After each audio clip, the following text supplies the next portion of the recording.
ভেবেছিলাম 50 জনের কথা শুনবো, তো এখানে তো দেখছি যে মানে তার ডবলের বেশি মানুষ চলে আসছে। নাম রেজিস্টার করিয়ে যদি সুস্থভাবে না করতে দেওয়া হয় তাহলে তো সমস্যা। তো যাই হোক, আজকে তো 100-র বেশি মানুষ এসছেন। দেখা যাচ্ছে জমি ট্রান্সফার, পুলিশের সমস্যা, শিক্ষা ইত্যাদি বিষয় নিয়ে মানুষ এসছেন। কোথাও কোথাও জনপ্রতিনিধিদের বিরুদ্ধে অভিযোগ নিয়ে এসছেন।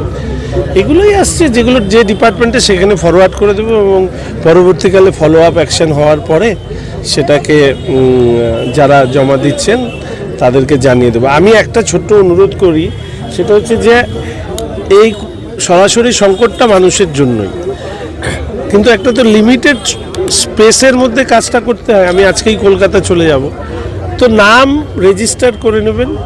আমার একটা অফিস এই মুহূর্তে ভারতনগরে আছে,